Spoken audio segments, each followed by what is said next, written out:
No escape, only Christmas.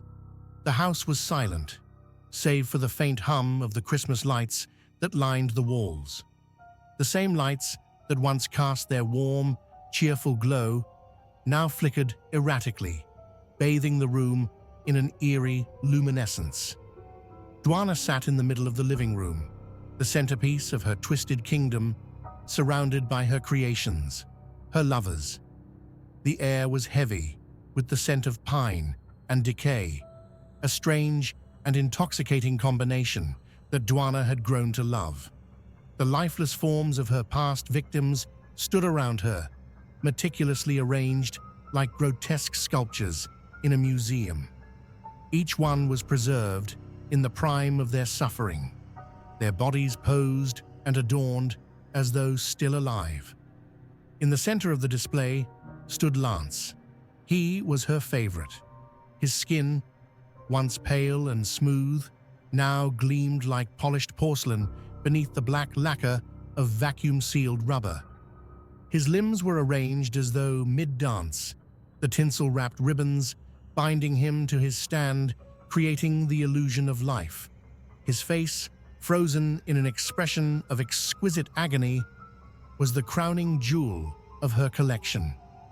Duana approached him slowly, her silk gown trailing behind her, her bare feet silent against the cold, wooden floor. She reached out, her fingers brushing against his cheek, tracing the lines of his preserved anguish. "Still so beautiful," she murmured, her voice soft, almost tender. She leaned in, pressing her lips to his, the rubber barrier cool against her skin.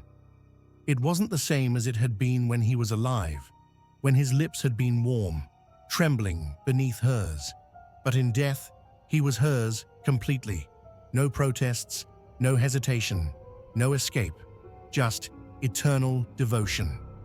Duana stepped back, her gaze drifting over the others. There was Aaron, his form encased in a translucent shell that showcased every vein, every muscle, every tear she had so lovingly etched into him. Beside him was Marcus, his once proud stance now reduced to a grotesque kneeling position, his eyes replaced with glittering ornaments that caught the light like tiny stars. And then there was Klaus. Unlike the others, Klaus wasn't bound, wasn't posed. He stood among them as though alive, his presence as commanding as it had been in life. But even he wasn't spared her artistry. His hands, now skeletal, were wrapped around a garland of human hair, his face painted with streaks of blood that resembled festive war paint. He had been her partner, her equal, but in the end, even he couldn't escape her hunger for control. She approached him last, her fingers trailing over his chest. "You always wanted to stay with me," she whispered, her voice trembling with something close to emotion. "Now, you will." Duana sank to her knees before him, her head resting against his chest. The silence enveloped her, the stillness of the room a stark contrast to the chaos of her thoughts. For a moment, she closed her eyes, imagining the voices of her lovers, the way they had whispered her name, screamed it, begged it. In her mind, they were still alive. They laughed, cried, and loved her in their own twisted way. She could feel Lance's gentle touch, hear Klaus's sardonic chuckle, taste Aaron's bitter defiance. They were hers, forever. The lights flickered again, casting the room into momentary darkness. When they came back on, Duana's lips curled into a smile, her eyes glinting with manic joy. She stood, her gown swaying around her like a specter, and raised her glass to the room. "To my loves," she said, her voice steady, commanding. "May we always be together." She drank deeply, the wine staining her lips like blood. She'd forgotten she'd added some. To the world, they were dead, lost to her cruelty. But to Duana, they were more alive than ever, their essence woven into the fabric of her existence. And in the end, that was all that mattered. Later, her process begun anew. A new face, a new lover. The room was lit by a single overhead bulb that swung gently, casting shadows over the cold steel table in the center. The air was heavy with the scent of rubber and chemicals, a concoction Dwana had carefully curated to ensure her work went uninterrupted. A small radio crackled faintly in the corner, playing a Christmas carol distorted by static. Hark the herald angels sing, glory to her, to her. On the table lay her Christmas Eve indulgence, a man she had lured into her web with promises of warmth and affection, his body now limp and ready for transformation. Dwana stood over him, her dark eyes glittering with anticipation. Her green silk dress clung to her, the hem swaying as she moved with precision, her bare feet silent against the tiled floor. She was sweating. Sexual scent was leaking. Not yet, Dwana, not yet. She ran a gloved hand over his chest, her touch almost tender. Hey, eager beaver, 'tis the season. The process began with meticulous care. Dwana prided herself on her precision. Her creations weren't merely victims, they were art. She started by cleaning the body, wiping away the remnants of life with a damp cloth.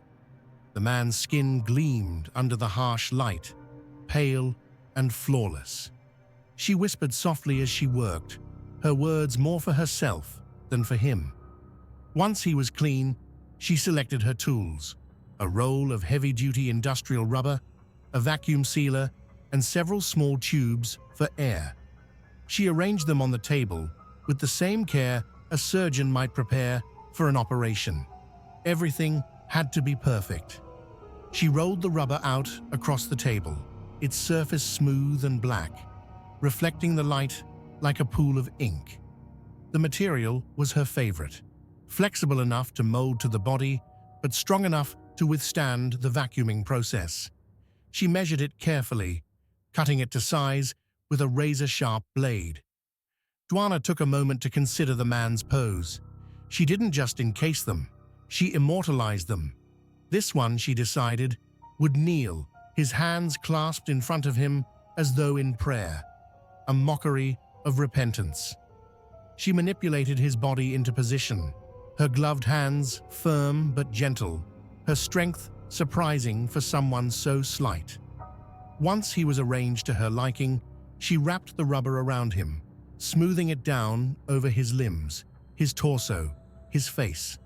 The material clung to him like a second skin, its glossy surface accentuating every curve, every angle. She left a small opening at his nose and mouth, just enough for the air tubes. Dwana reached for the vacuum sealer, a machine she had modified herself to handle the size and complexity of her creations. The hum of the motor filled the room as she worked, carefully attaching the rubber edges to the machine's sealing bar. She pressed down firmly, the material fusing together with a faint hiss. She stepped back, admiring her work so far. The man's body was now encased in rubber, his form exaggerated by the material's tightness. His face, though obscured, was still visible. The contours of his cheeks, the curve of his lips, the hollow of his eyes. She smiled, satisfied. The air tubes were the last step. Dwana inserted them carefully, ensuring they were positioned just right. They weren't meant to keep him alive for long, just long enough for her to enjoy his final moments. She flipped the switch on the vacuum sealer, and the machine roared to life. The rubber tightened instantly, shrinking around the man's body with a force that made the table tremble. His chest rose sharply as he took a breath, his body jerking as the pressure increased. The tubes hissed faintly as they delivered his last, shallow gulps of air. Dwana watched, her eyes wide with delight as the process unfolded. The rubber clung to him like a lover, outlining every detail of his body, every muscle, every bone, every vein. his face, frozen in a rictus of terror, was a masterpiece. When the machine finished, the room fell silent. Duana stepped forward, her hand tracing the curve of his encased cheek. "Beautiful," she whispered. "You're perfect." She carried him to the corner of the room, where her other creations stood in silent vigil. How divine her skill, their bodies preserved and posed like dolls in a macabre play. She placed him carefully, arranging him among the others.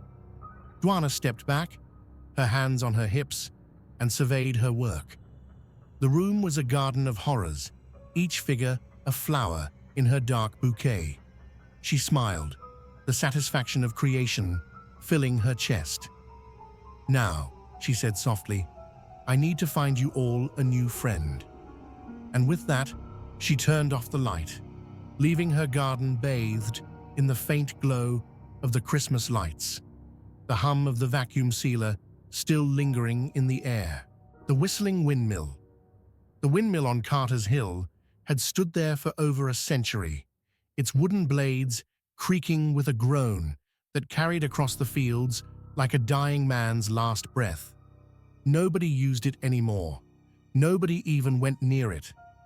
The kids in the village said the windmill whistled at night, a high, keening sound that rose above the rustle of the cornfields. Their parents dismissed it as the wind playing tricks, though none of them would look you in the eye while saying so. The old folks, sitting on the benches outside Main Street Diner, said it had whistled on the night the Carter family disappeared, all 7 of them, back in 1912. They said it started whistling again when young Tommy Greaves vanished 3 weeks ago. Tessa didn't believe any of it.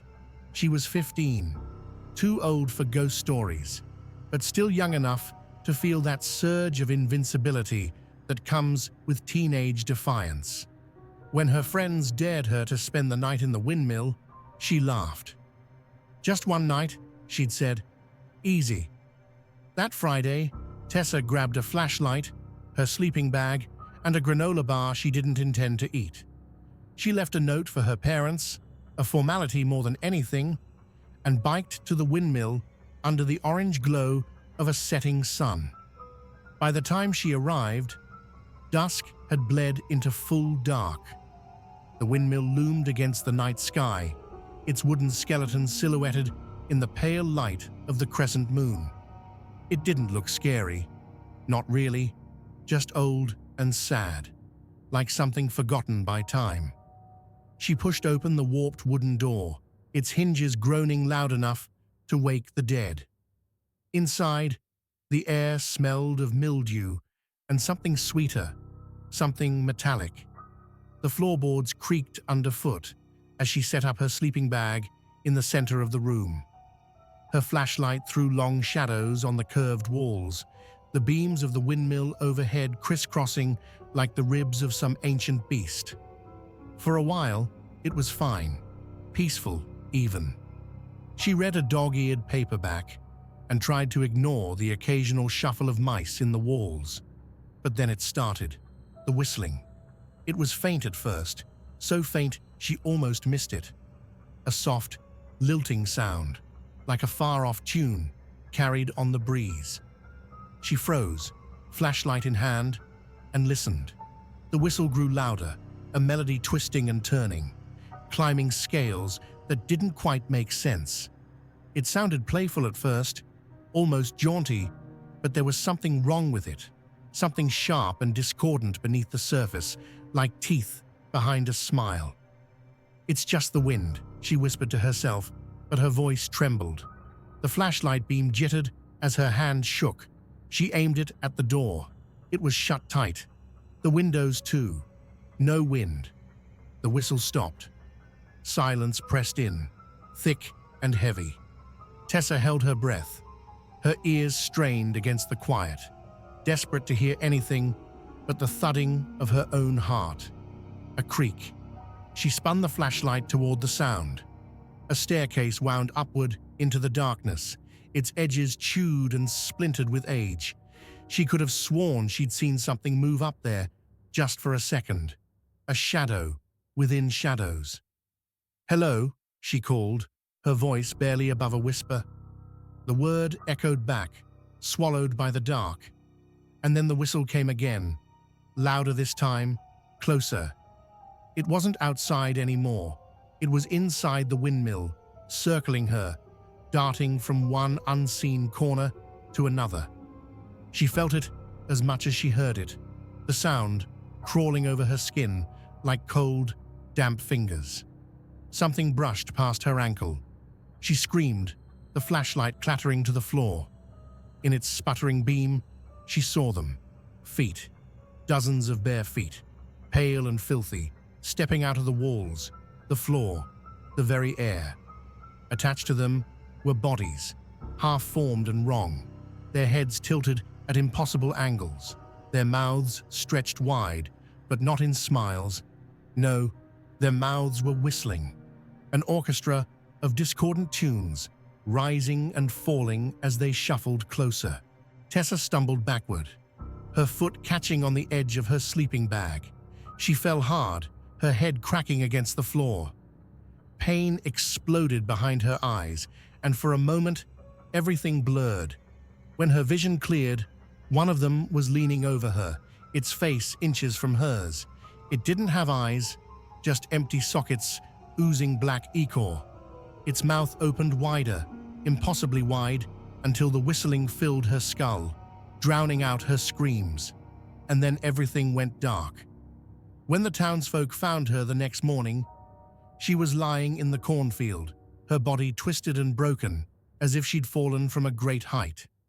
Her eyes were wide open, staring at the windmill, which stood silent and still in the morning sun. Her lips were parted, frozen in the shape of a whistle. But the windmill wasn't silent for long. That night, as the villagers locked their doors and drew their curtains, it began again. The whistle, soft and sweet, carried through the cornfields, winding its way into their dreams. It called to them. First, to old Mr. Davis, who'd sat on his porch every evening since his wife passed.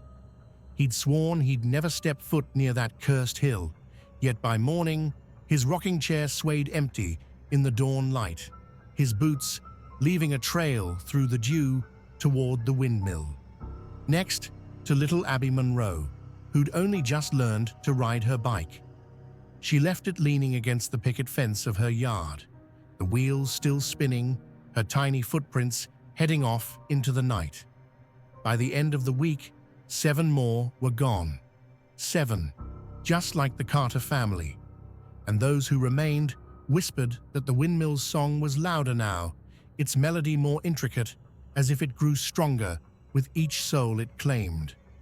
The sheriff, a burly man named Carter Langley, decided enough was enough. Armed with a shotgun and the bravado of a man who didn't believe in ghosts, he marched up Carter's Hill one moonless night. The villagers watched from their windows, their breaths held, as his flashlight beam bobbed and disappeared into the windmill.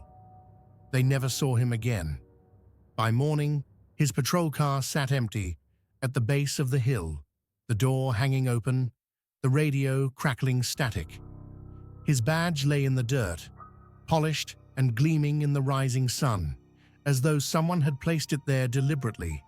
And the whistling continued. Then came the letters. Scrawled in shaky handwriting, they appeared on doorsteps and windowsills. Stop listening. It wants more. Don't answer the call. Some of the notes were signed with names of the missing.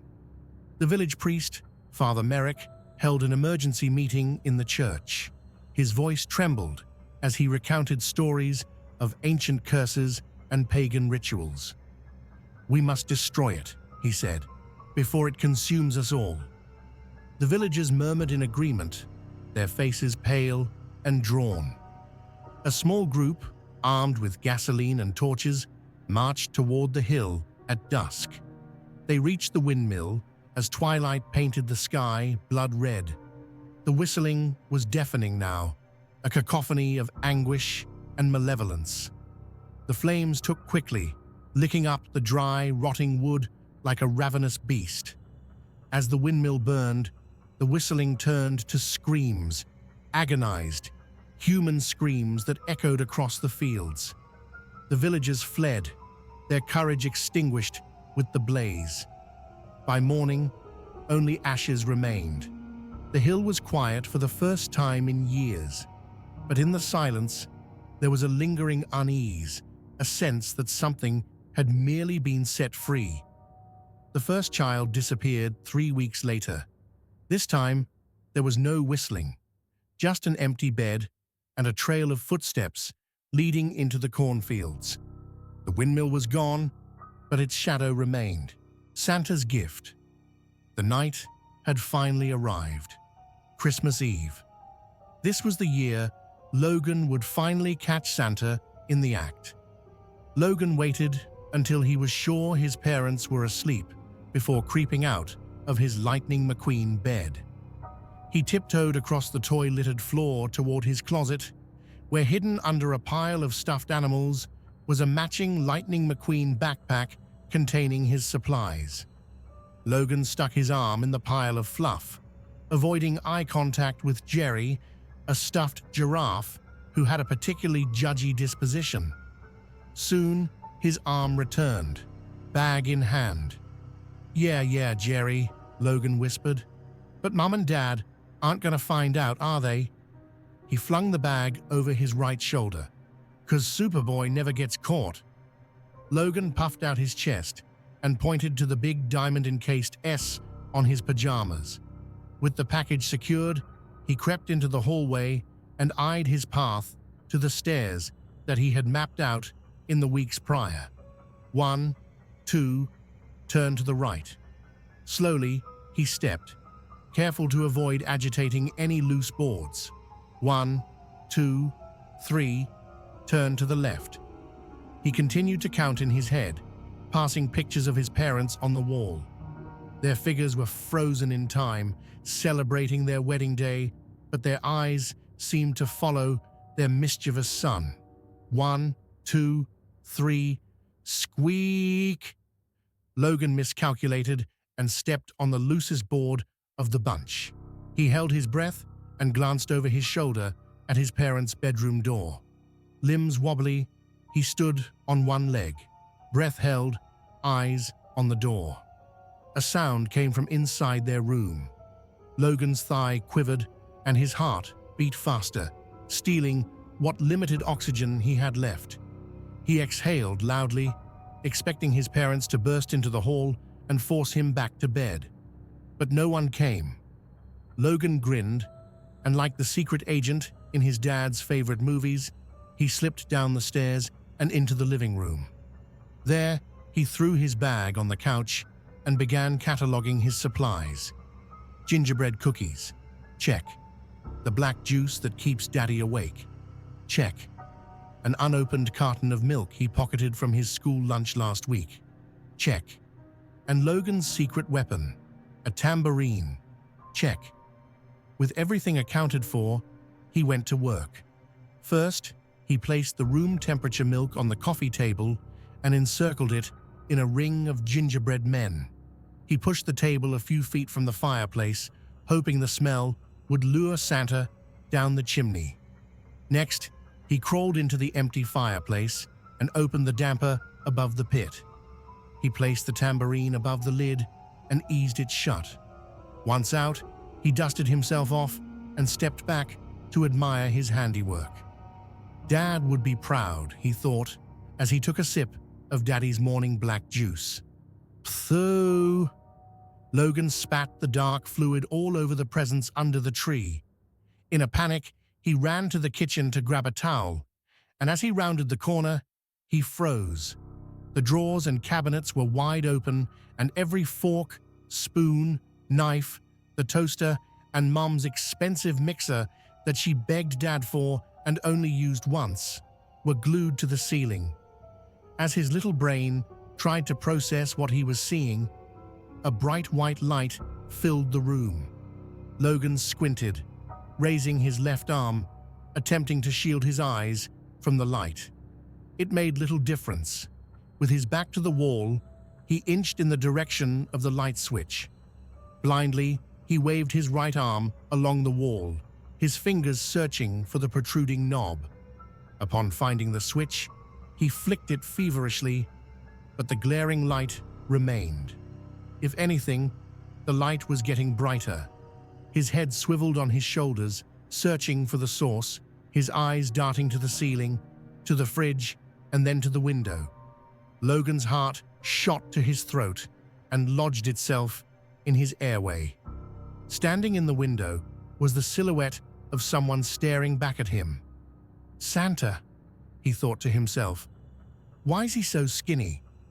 The figure raised its arm, revealing what looked like a hand, but Logan counted his fingers, 2 fewer fingers. Its twig-shaped digits stretched apart, twitching in a way that reminded Logan of a teacher at school who taught them how to say the colors of the rainbow using only their hands. Bam!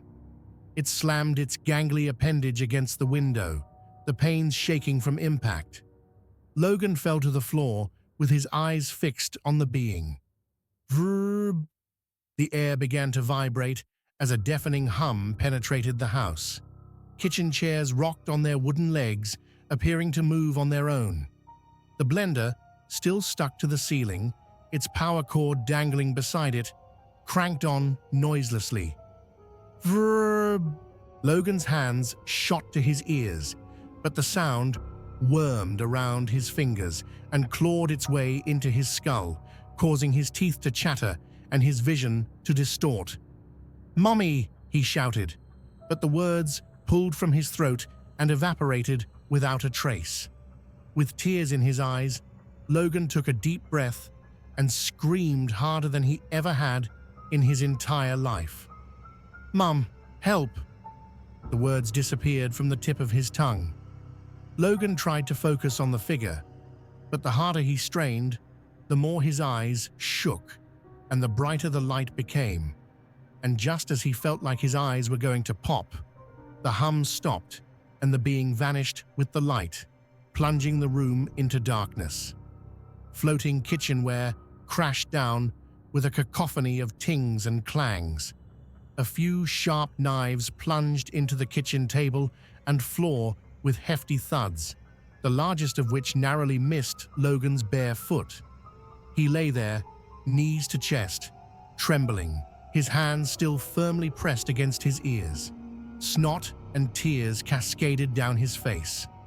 The muffled sound of his own crying snapped him to reality as the realization that he could hear himself threw him to his feet. "Mom!" he screeched. "Dad!" Silence. "Mummy, please!" Ch-ch-ch-ch. A chill shot through his vertebrae, leaving raised hairs and panic in its wake. Someone, or something, was moving the tambourine.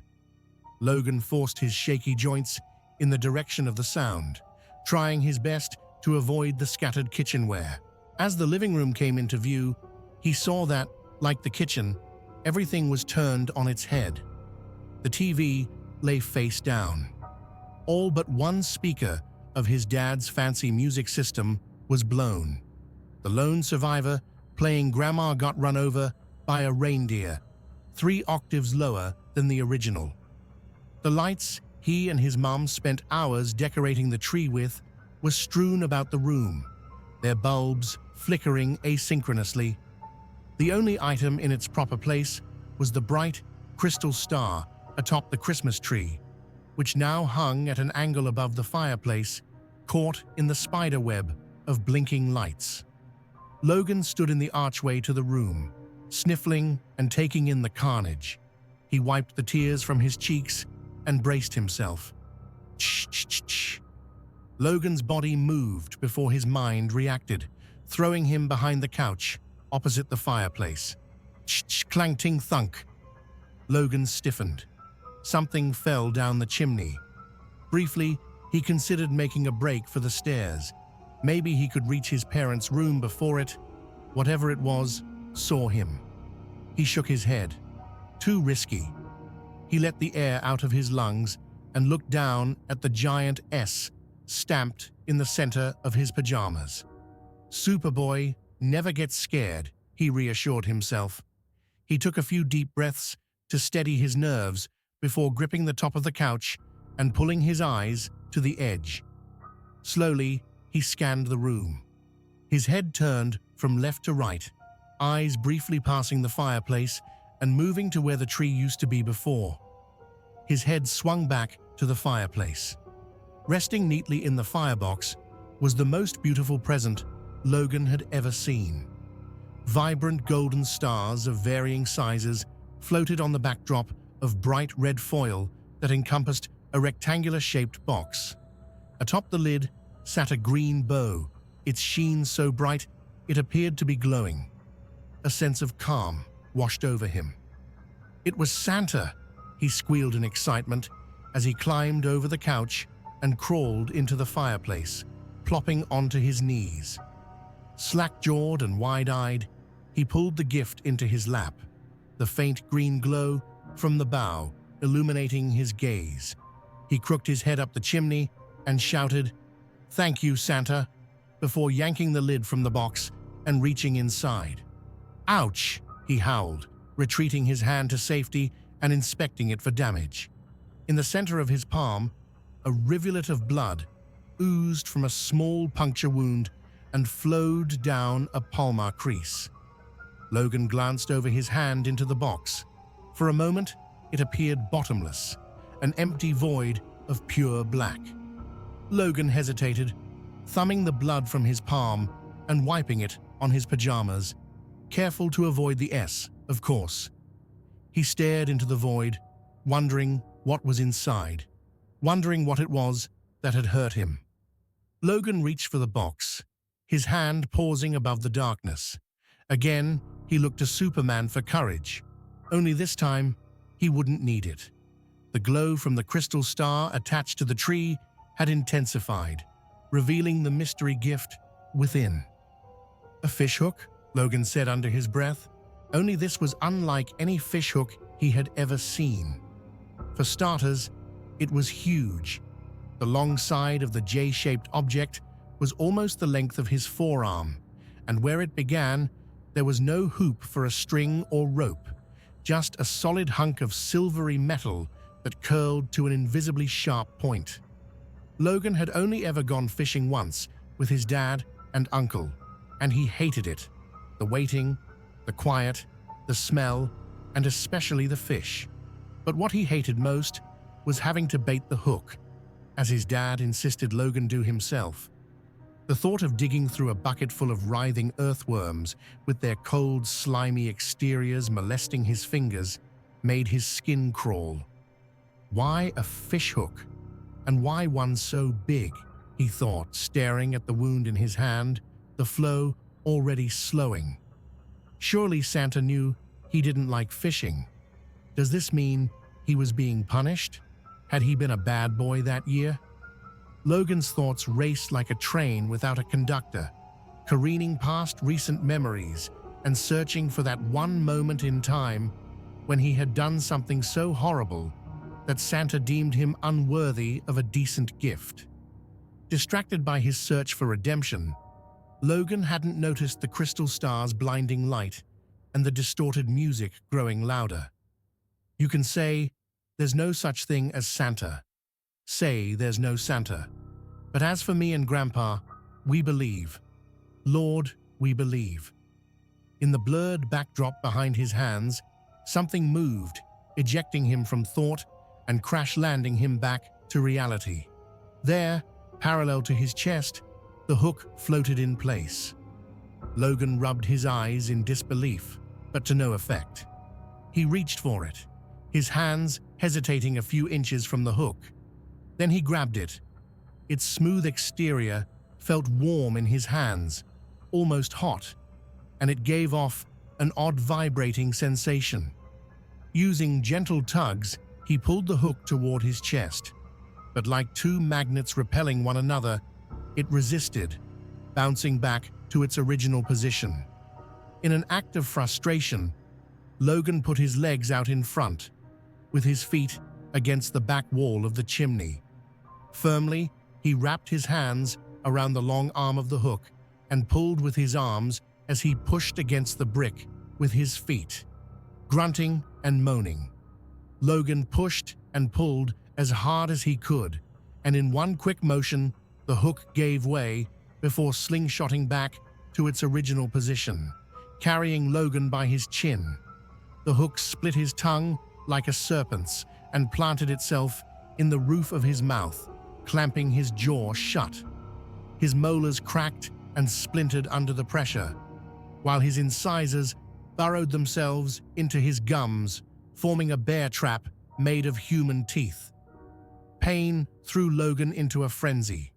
His arms and legs overrode their master, flailing about wildly and smashing into the coarse brick facade, scraping the skin from his soles, knees, elbows, and palms, and leaving behind bits of flesh and blood-stained pajama. Rapidly, air escaped his lungs as he struggled to breathe through his nose between large gulps of chunky, teeth-filled blood. Whether it was from fear, pain, the blood sloshing in his distended belly, the sharp fragments of teeth embedded in his gullet, or all of the above, he couldn't tell. All he knew was that he had to vomit. A rush of bloody bile, brimming with fragmented teeth and bits of dinner, erupted from his esophagus and clashed against the front of his mangled jaw, tsunamiing the hot, acidic stew back down his throat. The cycle of self-regurgitation continued, causing his air supply to dwindle. His world tunneled, leaving only the warped reflection of his bloody face in the silver arm of the hook staring hopelessly back at him. Lifted upwards by the hook, his body rose from the pit, not a single limb touching anything. His dangling mass drove the hook's point deeper into his skull, striking a part of his body he didn't know had feeling, a place he had only ever imagined, never to be touched or felt or seen, but to be just as it was, a thing that floats in the center of one's being. In that place, the hook sank further into the intangible, ending Logan's life for good. Floating above the fire pit, his tattered, lifeless body carouseled in place. His toes twitched in the coagulated blood beneath, painting sloppy symbols in the fluid. The crystal star now washed the room in an impossibly bright white, and the music soared to an immeasurable decibel. You can say there's no such thing as Santa. Say there's no Santa. But as for me and Grandpa, we believe. Lord, we belie. The speaker exploded, spewing sparks and smoke from its fissured diaphragm. Its once overbearing sound replaced with a hauntingly familiar hum. Verb, shaking and rattling, the walls spewed dust from their crevices that mingled with the electronic smoke, creating a chalky haze throughout the house. Smoke detectors shrieked, and old soot rained from the chimney, clinging to Logan's sticky corpse. As if in response to the horrific scene, the blinking lights strewn about the room quickened.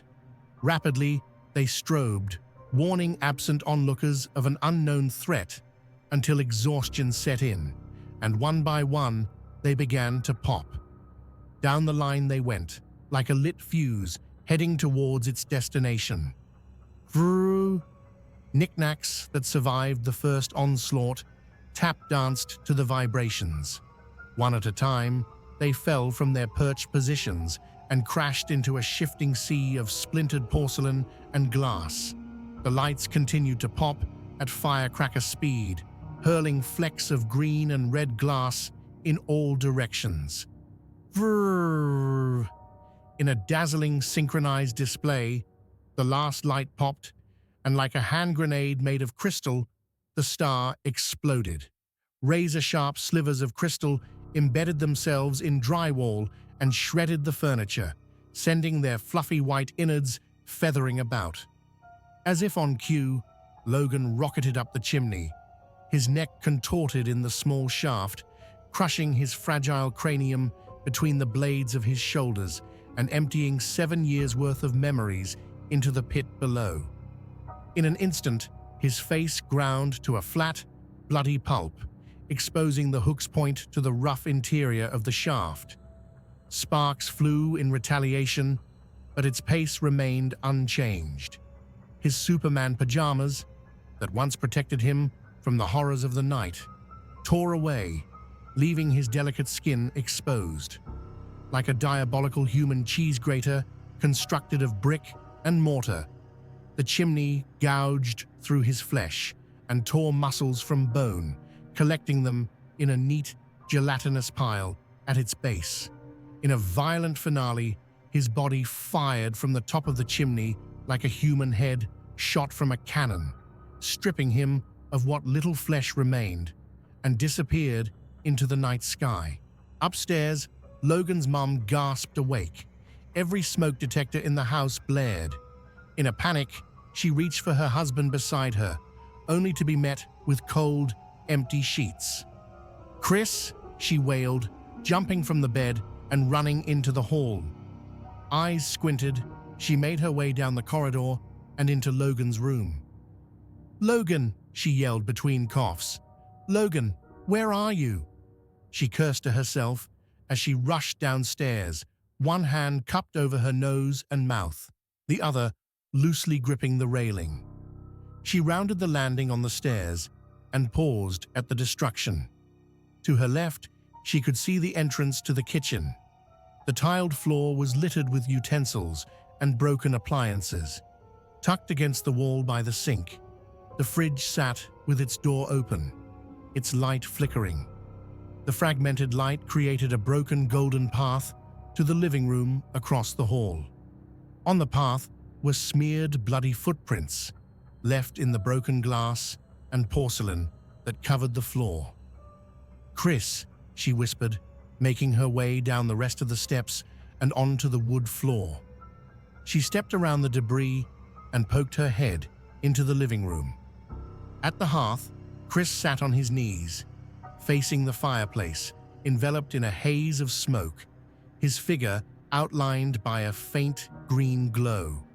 He was saying something as he rocked back and forth, but she couldn't make out the words. "Chris, where's Logan?" she asked, sliding by the sofa and tiptoeing through a cluster of broken nativity figurines on the floor. Baby Jesus still intact and staring at the ceiling. Chris, mumbling and rocking, ignored the question. She crept closer as she ducked under a bulbous string of lights and stepped over Logan's bloody backpack. The sight made her heart skip a beat. She could see the soles of Chris's feet now. They were covered in lacerations, some of which still bore the glass that caused them. But even more unsettling was what he was saying. "Merry Christmas, Merry Christmas, Merry Christmas," he repeated, rocking back and forth as his hands rummaged in the fire pit. "Chris," she said, placing a hand on his shoulder, her pulse thumping in her ears. Chris stopped moving and talking, his hands still in the pit. "What are you doing, Chris?" she asked with a shaky voice. "Where's Logan?" Robotically, Chris turned to face her. His eyes were wide and bloodshot, and a river of tears streamed down his cheeks, curving around the edges of his cartoonish smile. In his hands, he held a pile of gore that dripped between his fingers and fell onto his lap with a steady slapping sound. Among the flesh and sinew were bits of Logan's flannel Superman pajamas, and neatly resting atop the mound of meat sat a glowing green bow. She recoiled, tripping over Logan's backpack and falling neck first onto the edge of the table that once held the nativity scene with a crack. Chris watched as she fell, his position unwavering, his face unchanging. Her numb limbs ignored her calls to action, and her view of Chris, half obstructed by the small porcelain baby Jesus staring back at her, dipped in and out of focus. Calmly, he stood and walked toward her, glass and debris cracking beneath his bare feet. He stopped and knelt beside her head. With that stupid smile plastered on his face, he stretched his arms in her direction. his hands still full of Logan, and said, "Merry Christmas, honey. The Shadow over Blackthorn Manor, 17th November, 1896. I, Jonathan Hargrave, find myself compelled to pen the events that have unfolded over the last fortnight, though my hand trembles as I write. Should these pages fall into the hands of another, know that what I describe here is neither fancy nor fabrication, but the grim recounting of horrors that defy the comprehension of sane men. It was on the cusp of winter when I received a letter from my old friend, Lord William Blackthorn. The correspondence was brief, his words urgent yet cryptic. "Jonathan, you must come to Blackthorn Manor at once. I am besieged by nightmares that do not fade with the dawn. The house itself seems to whisper in the night. I fear I am losing my very soul. Please come swiftly." Blackthorn Manor was an ancient estate perched on the moors of Northumberland, a place I had visited in my youth. Even then, its towering spires and labyrinthine halls had seemed steeped in an unnatural gloom, as though the house were a living thing, observing all who dared enter. I arrived on a bitterly cold evening, the wind howling through the barren trees like the wailing of lost souls.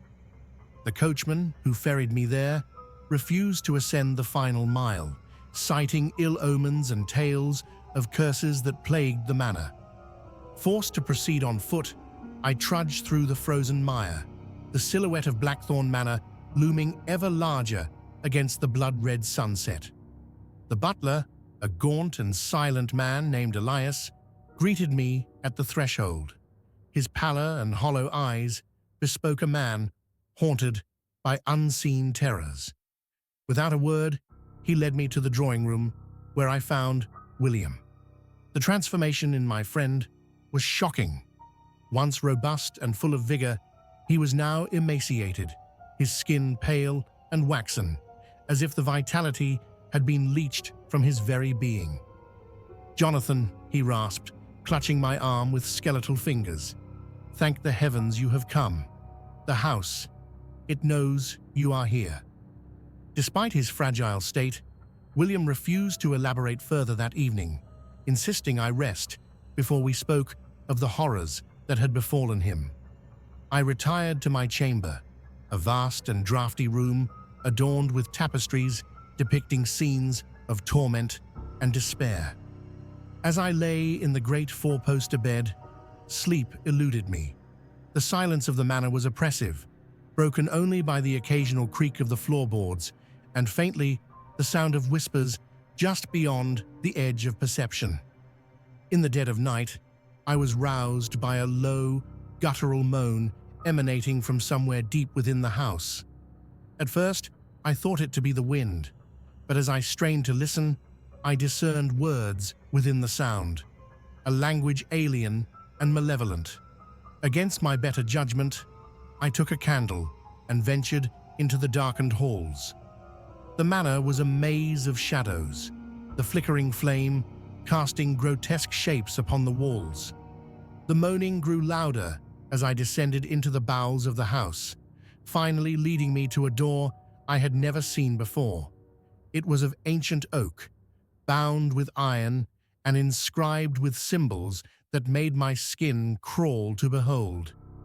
Driven by equal parts curiosity and dread, I pushed the door open. The air beyond was fetid and thick, as if I had stepped into the lungs of some great beast. The chamber was vast, lit dimly by the glow of a phosphorescent substance that oozed from the walls.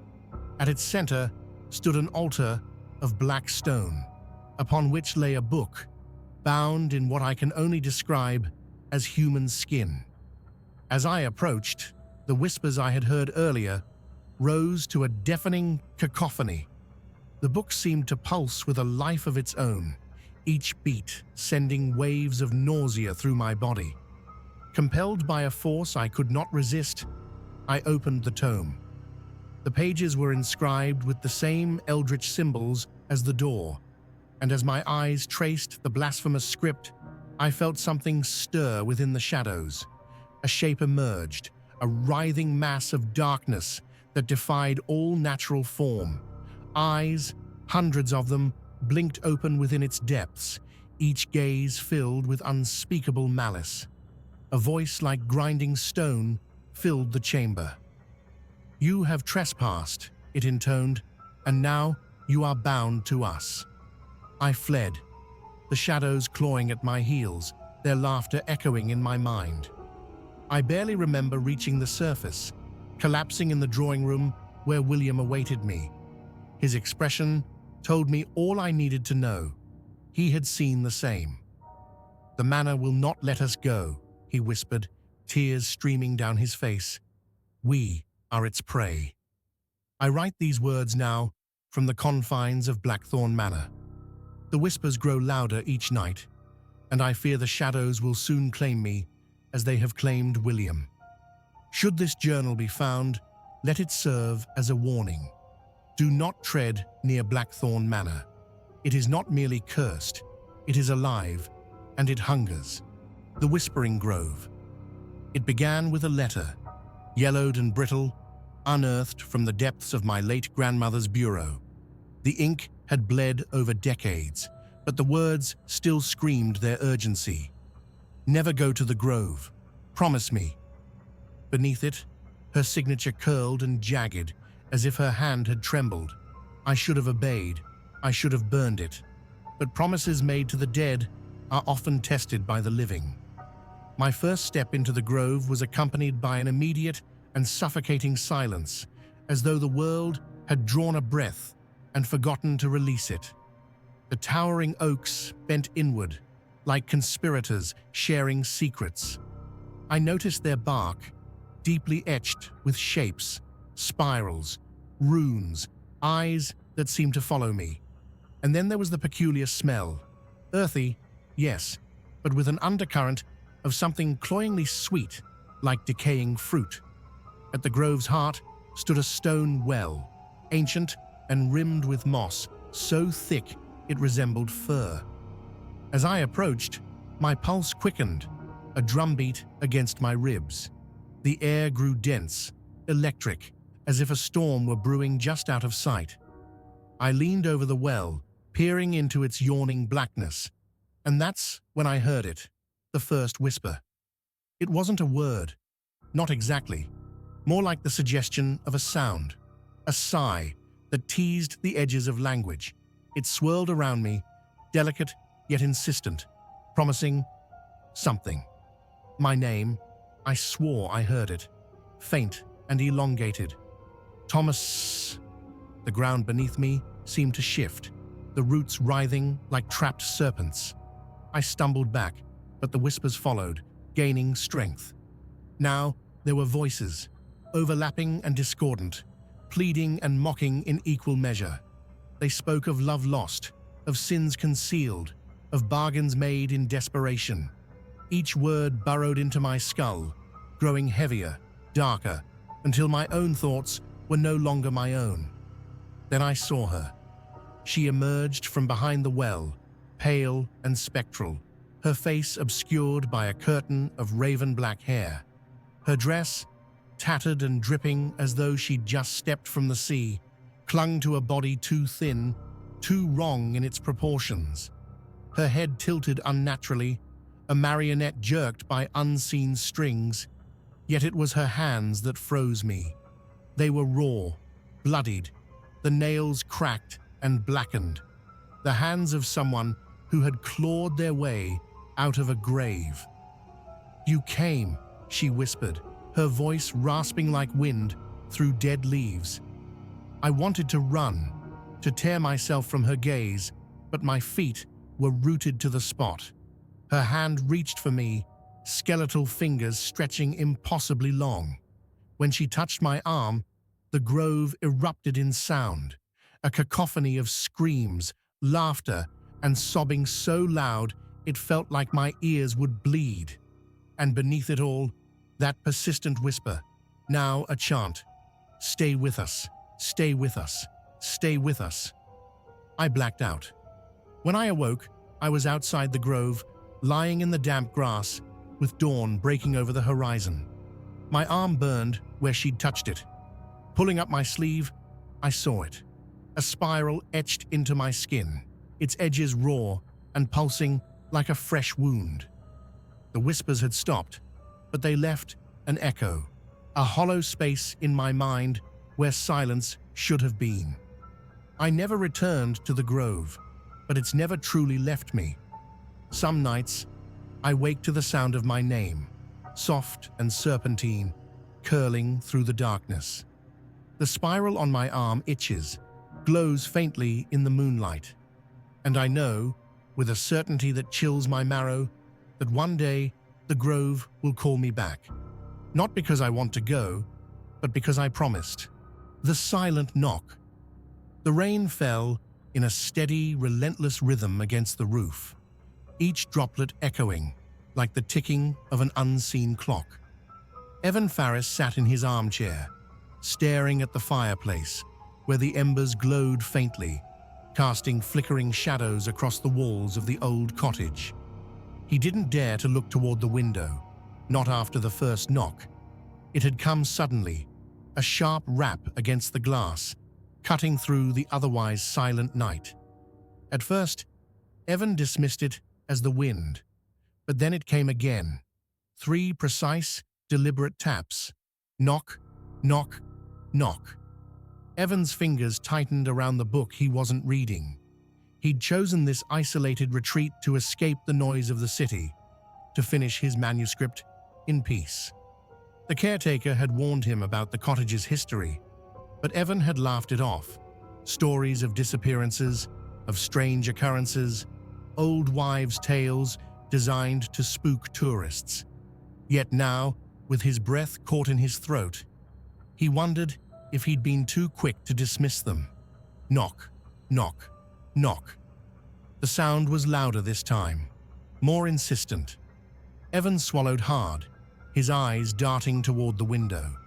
The curtains were drawn, but he could feel something on the other side, something waiting. He rose from the chair, his movements slow, deliberate, as though any sudden motion might provoke whatever was out there. He approached the window, his hand trembling as he reached for the curtain. Just the wind, he whispered to himself, though he didn't believe it. He pulled the curtain back in one swift motion and found nothing. The rain blurred the glass, creating a distorted view of the dark woods beyond. There was no sign of anyone or anything. Relief washed over him, but it was short-lived. As he turned back toward the fire, he froze. The armchair was empty. Evan's pulse quickened. He hadn't heard a sound, hadn't seen movement, yet the room felt different, colder. He stepped backward, his heel catching the edge of the rug. That's when he saw it, a wet footprint on the floor, just beyond the doorway to the kitchen. "Hello?" he called out, his voice trembling. No answer. He grabbed the fireplace poker, its iron weight offering a small measure of comfort, and moved toward the kitchen. The light bulb above flickered as he entered, casting eerie shadows across the walls. The footprints trailed across the tiles, leading to the back door, which hung ajar, swaying slightly in the wind. Evan shut the door and locked it, his breath coming in shallow gasps. He turned to leave and stopped dead in his tracks. A figure stood in the doorway, its silhouette black against the dim light of the living room. Who are you?" Evan stammered, raising the poker. The figure didn't move. It was tall, unnaturally so, its head almost brushing the top of the doorway. Slowly, it tilted its head, as though studying him. The shadows seemed to cling to it, wrapping around its body like a shroud. And then it smiled, or at least Evan thought it did. In the dim light, he could just make out the gleam of teeth.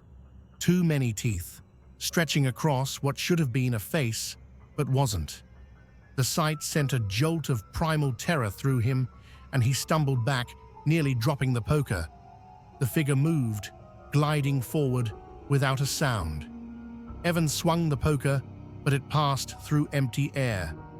The figure vanished, leaving only the faint scent of decay in its wake. Evan stood there, trembling, the poker clutched tightly in his hands. He wanted to believe it was over, that whatever he'd seen was a trick of his imagination. But the footprints on the floor told a different story. Knock, knock, knock. The sound came from the window again, but this time it wasn't alone.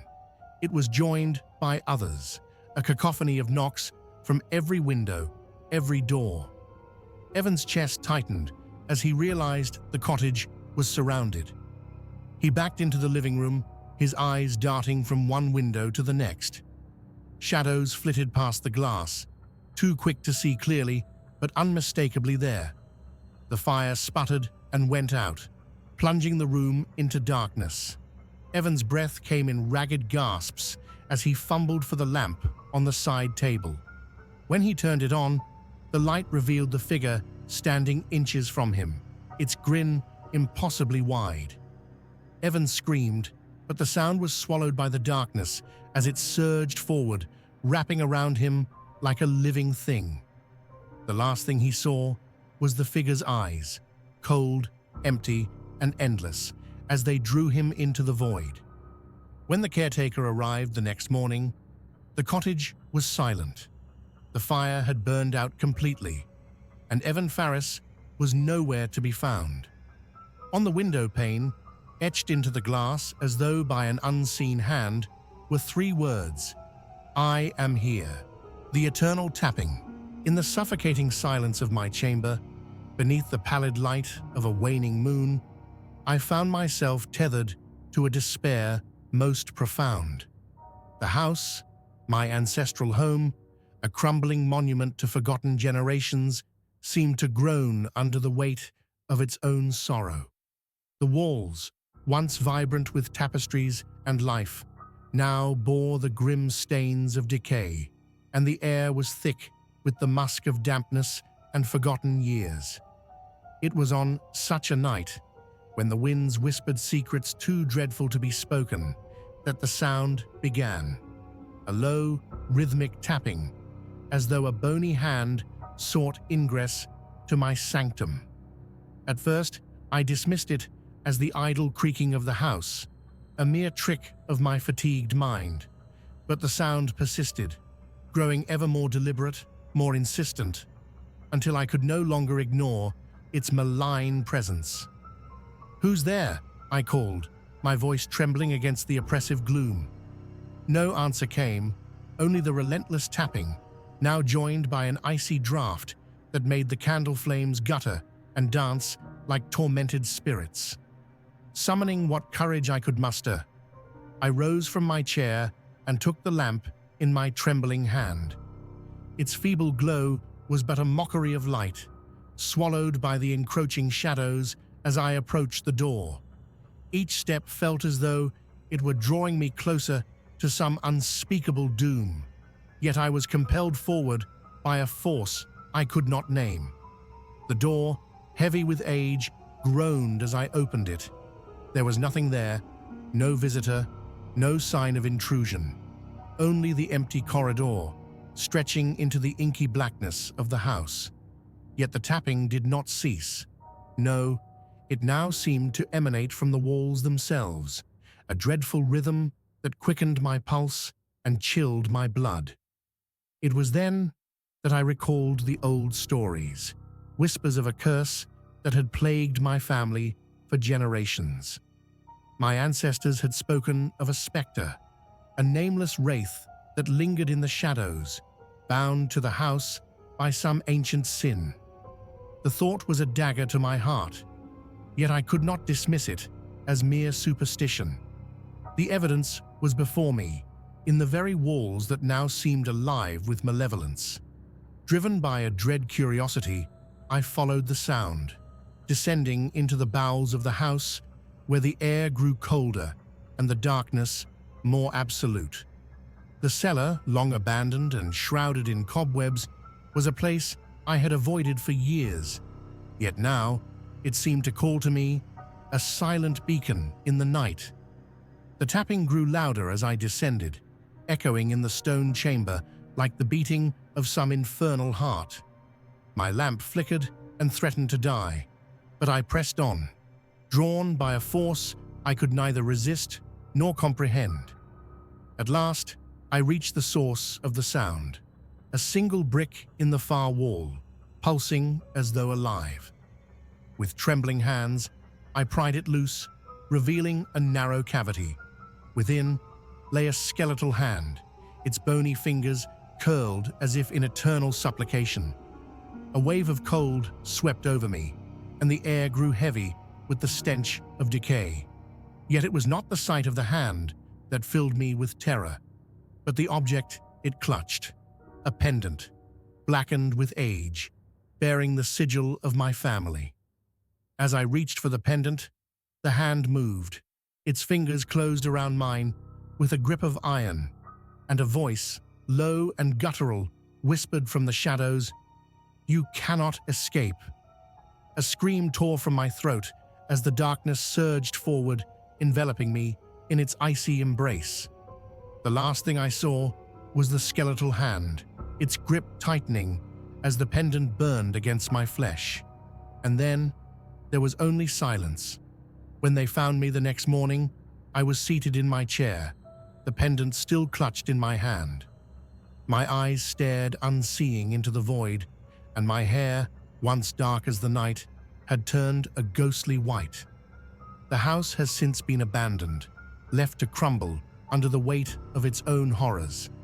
Yet on certain nights, when the moon is but a sliver in the sky, passers-by swear they can hear it, a low, rhythmic tapping, echoing through the empty halls, calling to the living with its dreadful refrain.